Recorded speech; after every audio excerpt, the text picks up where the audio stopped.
Monsieur Mohamed Serel Babès, bonjour. Bonjour Zoïla.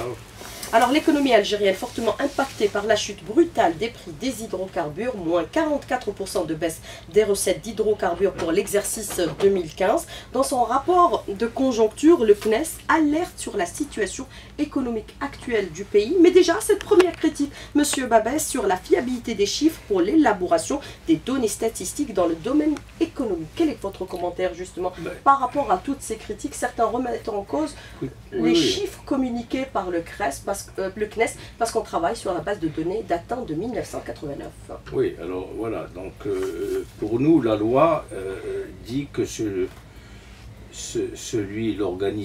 l'organisme, l'institution qui produit le chiffre, c'est l'ONS. C'est pas le CNES, c'est l'ONS. Donc tout le monde travaille à partir des chiffres et des statistiques données par l'OMS, par l'ONS. Il y a un vrai problème. Regardez, par exemple, très simplement, je vais vous dire que le Conseil national de la statistique, qui lui fixe effectivement les orientations de base pour le fonctionnement de l'ONS, ça fait 3 ans qu'il a été institué, il n'a pas été encore mis en place. Et son mandat se termine en 2016.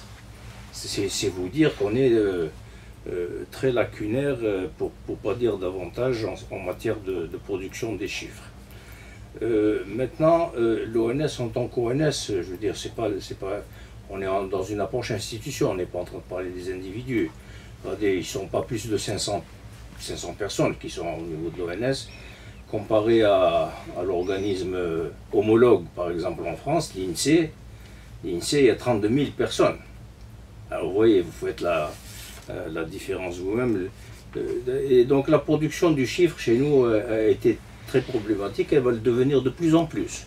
Parce que nous sommes dans cette nécessité d'avoir la pleine maîtrise du chiffre pour effectivement être dans une posture prospective, dans une posture qui vous permet d'être anticipatif, prévisionniste. Et si vous ne disposez pas des bons chiffres, eh bien vous êtes à côté de la plaque. Mais justement, c'est ce que j'allais vous dire, Monsieur Babès. À partir du moment où la base de calcul est biaisée, les données ne peuvent être que fausses. Non, oui, d'accord. Donc c'est pour ça que dans l'intervalle, il faut mettre en place des substituts. Les substituts, c'est un certain nombre de données cueillies au niveau des services, des secteurs en particulier. Et donc toute la sphère réelle, elle est gérée par des secteurs. Donc il faut s'assurer que, et ça il faut se dire que le travail qu'on a fait avec les secteurs a été un travail de proximité, a été un travail de confrontation des chiffres, des statistiques, des hypothèses, et qui nous a fait établir, je pense, une approche qui n'est pas tout à fait erronée. Alors, mais il va falloir faire très vite pour engager la bataille de réhabilitation et qui concerne l'ONS. Il faut le rehausser, il faut le requalifier, et les individus qui sont là ne sont pas en cause, hein, ça c'est très clair. Du premier responsable de l'ONS à toute l'équipe de l'ONS, ils font ce qu'ils peuvent, et franchement, c'est héroïque ce qu'ils font compte tenu des moyens dont ils disposent. Mais à partir du moment où on arrive à ce constat, est-ce qu'on peut parler de fiabilité du rapport de conjoncture élaboré par le CNES, le rapport de conjoncture sur la base des chiffres qu'on a examiné n'a souffert d'aucune équivoque. Il n'a pas été du tout contesté, ça c'est très clair. Sur les fondamentaux, tout le monde partage les mêmes constats, ça c'est évident. On ne va pas maintenant considérer que effectivement cette affaire-là, elle est de portée générale, de portée globale. Et on a dit il faut que l'ONS soit réhabilité, soit rehaussé, soit requalifié de 1001 façons. Le fait qu'il est patent, ce fait-là, le fait que le Conseil national de la statistique n'ait pas été établi encore, pas encore installé 3 ans après, et que en 2016, ça y est, c'est la fin de son mandat, vous permet de dire le peu d'intérêt que certains ont à l'égard de l'office. Nous n'en sommes pas responsables. Alors bon, donc, ceci dit, je pense que le rapport de conjoncture qui a été produit par le Conseil national économique et social, vous étiez présente, toutes les parties prenantes nationales étaient présentes, n'ont pas du tout été remis en cause, y compris par les secteurs eux-mêmes, par le ministère des Finances, par les ministères qui gèrent, qui sont en contact direct avec la sphère réelle de production de biens, de services. C'est ça qui est important quand même. Il y a des chiffres qui sont à 2 capis près, des chiffres qui sont établis sur une base réelle. Voilà. Alors justement, aujourd'hui, il y avait les membres du gouvernement qui avaient assisté à la présentation du rapport de conjoncture du gouvernement qui appelle le CNES à être une force de proposition pour l'évaluation, bien sûr, des politiques publiques aujourd'hui. Comment se place le CNES? Oui, le CNES, écoutez, c'est son mandat, sa capacité mandataire, c'est celle précisément d'être cet espace consultatif national qui, regroupant l'ensemble des parties prenantes nationales au dialogue social, puis au dialogue plus élaboré qui est le dialogue civil, eh bien, se constitue en table de la concertation.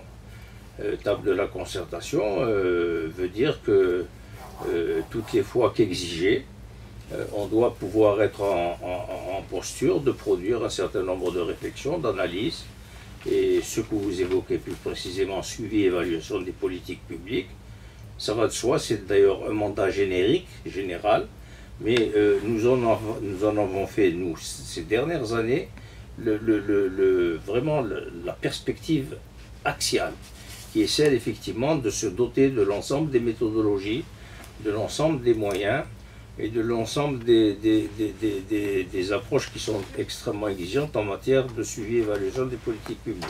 Ce n'est pas une tâche aisée. Alors nous avons procédé à un benchmarking extrêmement exhaustif qui nous a permis de savoir que maintenant, effectivement, le Conseil national économique et social, malgré toute une série de difficultés qu'on connaît, sur lesquelles il est inutile ici de revenir, eh bien, est en posture institutionnelle de produire effectivement des rapports de suivi et évaluation des politiques publiques dont on peut affirmer qu'ils sont marqués au coin de la rectitude morale, du respect de l'éthique et puis qui correspondent effectivement à ce qu'on en attend comme système d'information en recul critique. Alors justement, par rapport à cette question, dans votre rapport de conjoncture, le CNES alerte sur la situation économique actuelle du pays et vous déclarez, M. Babès, on ne peut plus se payer le luxe de nous tromper, on a une fenêtre d'opportunité, d'ouverture toute petite. Qu'est-ce que vous entendez exactement par ces propos? Ça c'est un fait qui a été établi par, à dire consensuel, hein, très largement consensuel. La fenêtre d'opportunité qu'on évoque, c'est la fenêtre d'opportunité que permet, effectivement, le danger, il n'est pas aujourd'hui. Il ne faut pas être alarmiste au point de considérer que c'est demain la catastrophe. Mais si on ne bouge pas, si on ne fait rien pour aller à autre chose, oui, ça risque d'être la catastrophe. Ces 2 ans ou 3 ans de fenêtre qui constitue pour nous une fenêtre d'opportunité. Par rapport à nos réserves de change. Voilà, c'est pas tous les pays qui disposent de ça. Ça, c'est grâce quand même à des mesures prudentielles qui ont été engagées très tôt, et je dois dire à l'initiative du président de la République, et qui ont été extrêmement salvatrices dans ce contexte-ci. Alors, mais si on s'en tient juste au fait que, tiens, on dispose d'une relative aisance entre plusieurs guillemets financière qui fait que nous avons cette fenêtre d'opportunité, mais juste se contenter de ça, et on va direct au mur. Hein. Donc il faut partir de cette opportunité qui nous est fournie comme pays, comme Algérie, comme économie, pour dire nous allons mettre en place maintenant d'ores et déjà, énoncer des stratégies et définir des moments tactiques pour parvenir à l'atteinte des objectifs que nous aurions définis, pour engager autre chose. Et engager autre chose, c'est ce qui a été très largement évoqué hier, c'est aller à la diversification de notre économie. Mais est-ce que vous ne considérez pas, M. Babès, que nous parlons trop au lieu d'agir aujourd'hui? Tout le monde nous sommes toujours dans le constat et pas dans la réaction à la situation actuelle. Je pense que les choses sont en train d'avancer. Franchement, celui-là, je dois vous dire que moi, personnellement, de voir, alors que le temps était très exigu hier, hein, je veux dire, les membres du gouvernement étaient partagés entre les débats qui avaient lieu au même moment et qui avaient leur extrême importance, puisqu'il s'agissait de la loi de finances 2016 à l'Assemblée nationale, ont fait que vous avez vu l'équipe gouvernementale bouger beaucoup parce que pendant que certains redescendaient à l'Assemblée nationale, d'autres remontaient vers le Conseil national économique social et ce qu'on était en train de faire, c'est pas mal. Ça veut dire que l'équipe gouvernementale s'est attachée quand même à suivre avec nous cet examen, cette introspection que nous avons décidé de faire, qui n'est pas le propre de l'introspection du CNES comme tel. C'est l'introspection qui est faite pour l'ensemble des parties prenantes nationales, incluant le gouvernement. Mais dans cette posture-là institutionnelle qui fait que nous sommes un espace institutionnel qui a pour mandat naturellement d'être consultatif et de produire ses préconisations et ses recommandations au gouvernement. Mais en toute objectivité aujourd'hui, M. Babès, par rapport au débat qu'il y a eu, comment vous évaluez la situation, puisque vous déclarez « on ne peut réfléchir impunément sans penser à demain ». C'est très clair. C'est par exemple dire que là, on va diversifier. Il faut absolument diversifier l'économie. Tout le monde en est d'accord maintenant. Mais on en parle depuis des années. Oui, oui, non. Cette fois-ci, on en parle très sérieusement. Hein. C'est pour ça que vous dites vive cette crise. Oui, je dis à ce titre-là, vive la crise. Vive la crise parce qu'elle nous met dos au mur. Elle nous met dos au mur et elle nous met en face de réalités qu'il faut voir très clairement en face pour affronter la situation. Alors, diversifier l'économie, ça ne se fait pas avec une baguette magique. On ne décrète pas ça se construit, c'est un construit extrêmement complexe. Parce que vous n'êtes pas seul là, c'est pas vous qui décidez tout seul, si vous êtes en contact immédiatement avec l'espace économique mondial. Et maintenant l'espace économique mondial, il est ouvert.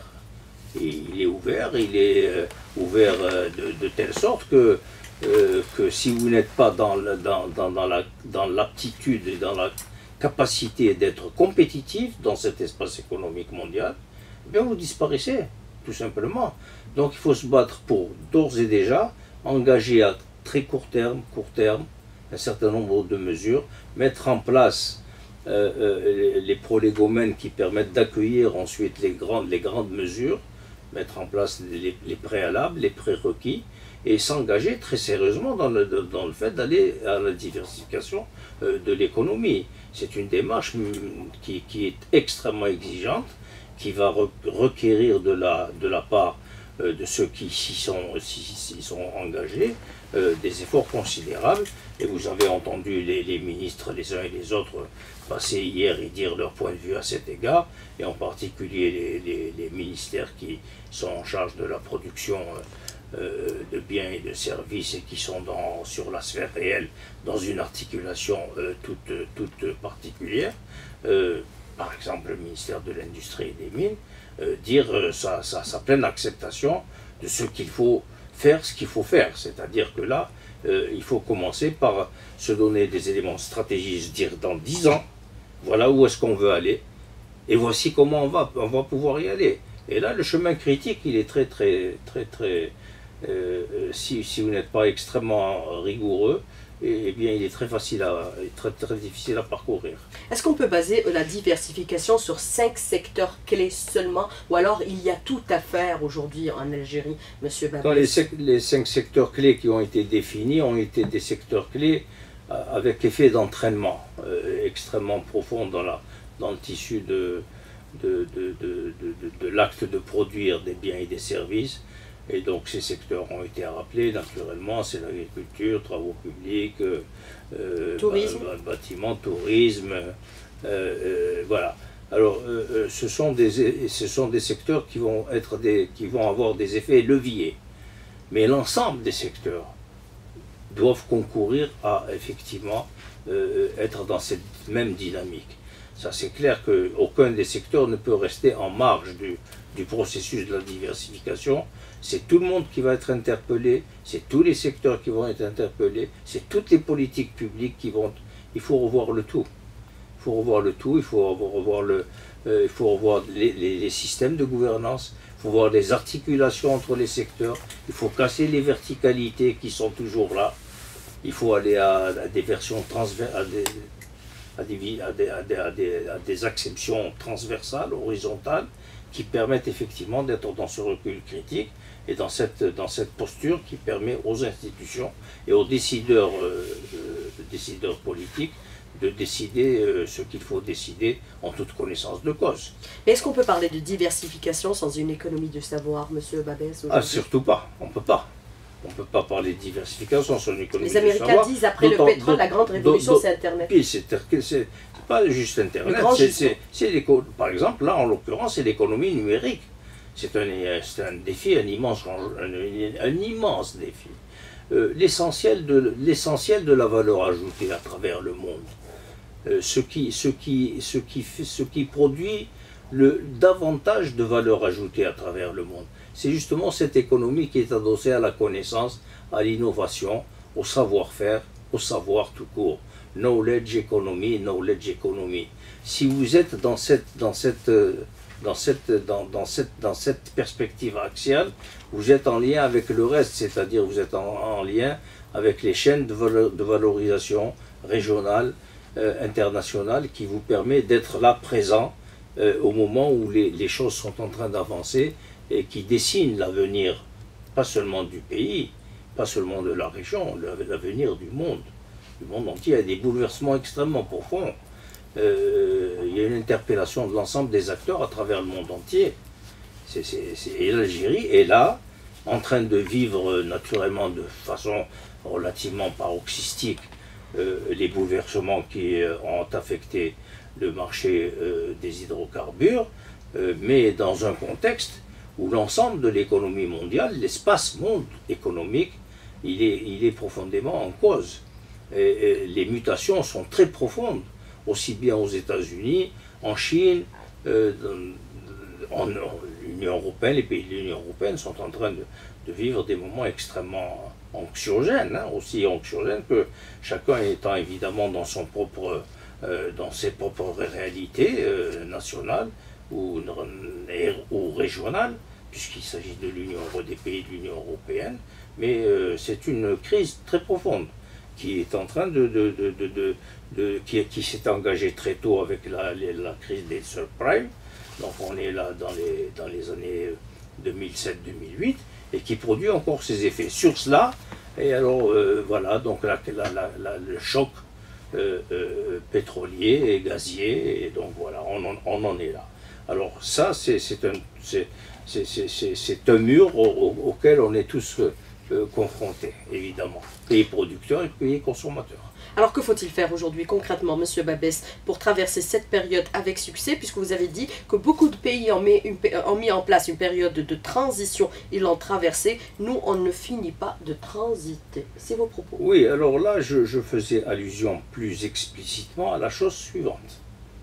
Et j'en ai été un des acteurs, c'est pour ça que je peux en parler, je pense à dire de vécu. Notre passage de l'économie administrée à l'économie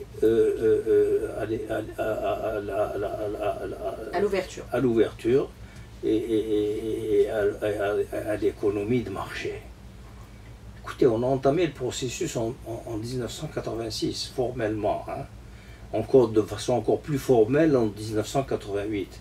Au moment où on a produit les premières lois qui étaient annonciatrices de l'ensemble du processus, c'est-à-dire les lois sur l'autonomie de l'entreprise, création des premières fiduciaires d'État, en la forme de fonds de participation. On avait à l'époque choisi les meilleurs des grands commis de l'État pour les mettre comme administrateurs, les premiers 40 administrateurs de ces fiducies d'État.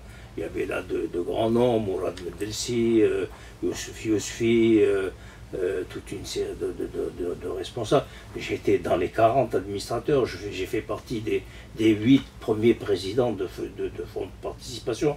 Alors, nous étions donc chargés de gérer les capitaux marchands de l'État et d'assurer le passage des anciennes entreprises socialistes et leur passage, donc Gosplan, hein, pour faire très court, donc économie administrée, pour les faire passer au statut d'entreprise publique économique, c'est-à-dire éligible automatiquement aux règles du commerce, le code de commerce, voilà. Elle rentre dans la banalité de... Voilà. Sauf que les capitaux marchands sont la propriété de l'État au lieu qu'elles soient d'appropriation privée. Alors ça fait... Eh bien, pour lancer les processus qui permettent de faire juste ce passage, eh bien on ne les a pas accomplis jusqu'au bout. Et après, dans la précipitation, on a balancé bien sûr, parce qu'ensuite il y a eu les autres effets de crise qui étaient là, parallèles, qui n'avaient rien d'économique, mais qui avaient des répercussions sur l'économie. C'était, je veux dire, les grands bouleversements qu'a connu le pays ensuite, entre 88, 90 les années terroristes. Et qui ont fait que... Alors, jusqu'à présent, nous sommes encore en transition. Donc de l'économie administrée à l'économie de marché. Nous avons quitté les rives de l'économie administrée, donc, mais on est en train de s'accrocher encore à des bribes d'économie administrée, et on n'est pas encore... Alors, les fonctions auraient dû être revues, de celles de l'État, celles de régulation, État stratège, État planificateur en chef. C'est ça parce qu'aucun pays, même les plus libéraux, les plus néolibéraux, tous les États, plus ils sont libéraux, plus ils sont néolibéraux, plus ils ont une cellule centrale qui planifie. Elle est absente, cette cellule centrale? Elle est absente. Chez nous, elle est absente aujourd'hui. Elle est absente. Alors, il y avait l'ex-ministère du Plan. Oui, c'est tout cela qui est en cause, je veux dire, pas seulement le ministère du Plan, mais les fonctions, les attributions de ministère du Plan de ce type-là.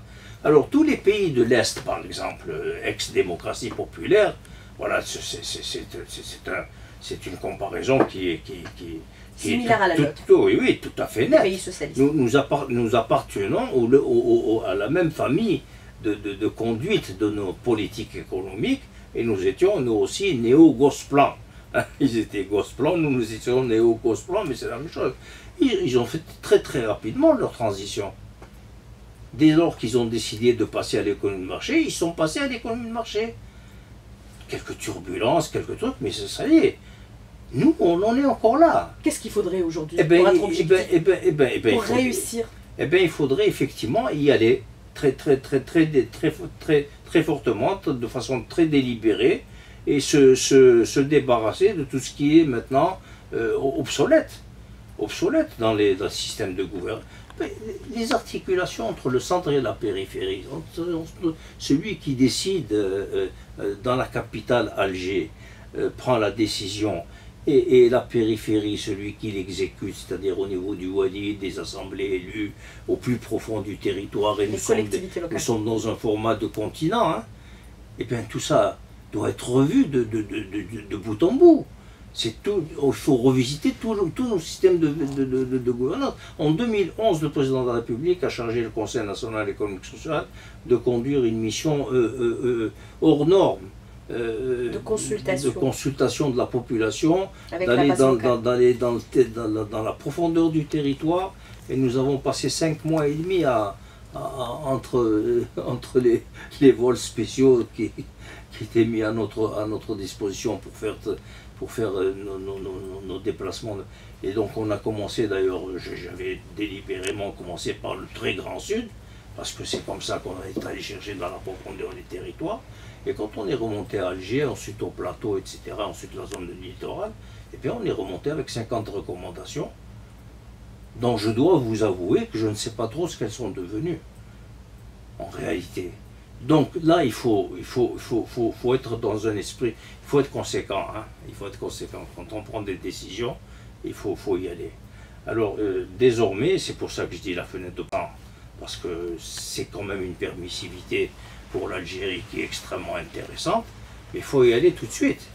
C'est-à-dire qu'il faut s'engager dans le processus de la diversification avec toutes les exigences et avec tous les prérequis et les préalables qui sont celles effectivement d'aller à une vraie diversification de notre économie. Donc il faut revisiter toutes nos politiques économiques en direction de nos partenaires, en direction des accords d'association.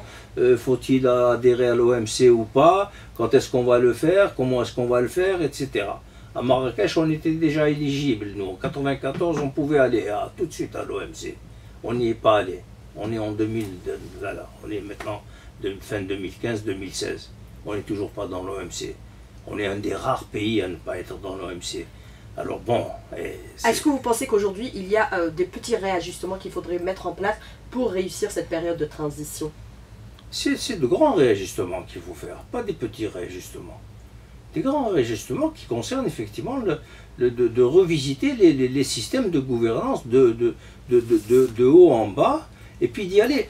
Le gouvernement a commencé à le faire ces derniers temps, ces derniers mois, incontestablement. J'ai souligné d'ailleurs hier dans les éléments conclusifs provisoires, que j'avais qualifiés de provisoires, parce que pour attendre la suite, qu'il y avait eu des tempos là, qui ont été installés par le gouvernement qui étaient profondément significatifs. De grandes décisions courageuses que vous avez considérées. Absolument. De la part du gouvernement. La rencontre Ouali-gouvernement, on est rentré, je l'ai dit hier encore en salle devant tout le monde, on est rentré avec une typologie de Ouali. Dans cette rencontre-là, on est sorti avec une autre typologie de Ouali. On est sorti avec des Ouali économiques, avec tous les attributs. Alors maintenant, il faut mettre en place tous les attributs d'un Ouali économique, c'est-à-dire ayant la responsabilité d'être l'acteur clé du développement au niveau du territoire dont il a la charge de l'administration, en lien avec le centre et en lien avec toute la périphérie, sa propre périphérie comme Ouali, au plus profond du territoire dans chacune des wilayas de l'Algérie. Alors vous déclarez que toutes ces réflexions doivent être appropriées ou réappropriées par le gouvernement, puisque les recommandations des experts que vous avez engagées il y a quelque temps déjà par le CNES, avec la présence bien sûr du Premier ministre, seront prochainement examinées par le gouvernement. Alors ça, j'ai évoqué en particulier la question de, puisque là j'étais l'objet d'une saisine, le Conseil national économique et social a été saisi par le Premier ministre pour avoir à recueillir l'avis, le sentiment des experts nationaux et des spécialistes, des grandes questions qui concernent l'économie. Donc nous nous sommes réunis dans une table ronde en un format qui est collège des experts. Et puis on a produit des préconisations qui sont celles des experts. Le rapport est déjà évidemment tout de suite a été envoyé dès lors qu'il a été élaboré. Qui fera l'objet aussi d'un conseil du gouvernement. Au président de la République, au Premier ministre, et qui doit donner lieu à une réunion du conseil du gouvernement. Ça c'est le Premier ministre qui a pris la décision de le faire pour examiner l'ensemble des préconisations et de dire comment en fait le gouvernement va décliner la prise en charge de ces préconisations. Pour certaines, elles vont être disqualifiées, probablement, peut-être, j'en sais rien. Mais pour beaucoup d'entre elles, elles sont éligibles, en tout cas prises en charge. Et donc il faut maintenant qu'il y ait un modus operandi qui soit le fait du gouvernement pour les mettre en œuvre. Alors vous dites qu'il faut anticiper le changement pour être un acteur du changement. Est-ce qu'on peut considérer aujourd'hui qu'il y a cette passerelle qui a été créée entre le politique et l'université pour aller ensemble vers une économie de marché fiable aujourd'hui, cette diversification de l'économie? Alors le lien et la relation entre l'économie et l'université, elle est pour le moment, pour l'essentiel, juste proclamée. Hein? Elle fait l'objet d'une proclamation de principe. Mais dans les faits, il faut y aller de façon encore plus vigoureuse. Il est impératif pour vous d'agir aujourd'hui. C'est clair, c'est très clair. Il faut maintenant, par exemple, hier vous avez suivi un certain nombre d'observations qui résultaient de l'échange qui ont eu lieu entre les membres du panel et le reste de l'Assemblée plénière qui était là autour de l'exercice. La relation université, c'est-à-dire les pôles qui portent le savoir, l'innovation et les capacités de faire autre chose que ce qu'on est en train de faire maintenant, c'est-à-dire passer maintenant, et le président de la République, dans son discours de Batna, à la rentrée universitaire. Il avait dit, ça y est, l'objectif de la démocratisation de l'enseignement a été atteint. Désormais, le grand défi, c'est de faire maintenant le saut qualitatif. Ce saut qualitatif n'a pas été fait. Et c'est là où il faut sortir un petit peu des ornières et des mots d'ordre qui sont beaux à voir comme ça de l'extérieur. LMD, etc. Ça veut dire, ça y est, on est dans des standards qui sont... Il y a LMD et LMD, hein. Il y a des LMD qui mettent en lien effectivement le monde du savoir, le monde de la production du savoir, le monde de la production des biens et de services et l'économie, qui sont de notre ordre. Mais est-ce qu'on a le moyen aujourd'hui de réussir cette Oui, période oui, bien de transition? sûr qu'on a les moyens. Non, moi je suis optimiste. Hein. Attention, c'est-à-dire je dis des choses qui donnent à penser que c'est pas parce qu'on dit que les choses on va rencontrer des difficultés à les faire qu'il ne faudra pas les faire. Il faut les faire. C'est cette volonté de croire, et j'y crois très fermement, qu'il y a des choses à faire. Sinon, on ne parle pas. Si j'étais convaincu qu'il n'y avait rien à faire, j'en parlerais même pas, je serais chez moi, avec mes petits pantoufles, et puis c'est tout. Et voilà. Donc il faut être conséquent, c'est l'esprit de conséquence. Hier j'en ai parlé aussi comme élément conclusif. Il faut être conséquent, il faut être dans une rationalité, il faut être dans une relation avec ce que vous êtes en train de dire qui soit approprié au contexte que vous êtes en train d'ausculter, au contexte que vous êtes en train d'examiner. Et sinon, voilà, vous perdez de... Or, le maître mot d'ordre en ce moment, effectivement, ne serait-ce que pour la maîtrise des grands agrégats de l'économie et de ce qu'il est absolument exigeant de faire, c'est la rationalité, rationaliser. Et le développement durable qui est un axe important aujourd'hui de vision pour l'avenir de l'Algérie. C'est un axe fondamental. Du 15 avril 2016 au 15 mai, pratiquement à cette date, vous allez tenir les grandes assises sur le développement durable. Oui, oui, le processus est déjà lancé avec le système onusien. C'est pour ça que le système onusien était prêt massivement d'évaluation des politiques de l'Algérie. Parce que nous allons tenir des assises internationales de très haut niveau. Et nous aurons très certainement présente ici à Alger l'administrateur du PNUD, Madame Eden Clark. Monsieur Mohamed Serel Babès, merci d'avoir répondu à nos questions et d'avoir été en direct avec nous ce matin dans le studio. Merci beaucoup. C'est moi qui vous remercie. Bonne journée, à bientôt. Et bien bonjour à tous les auditeurs et auditrices. Merci beaucoup.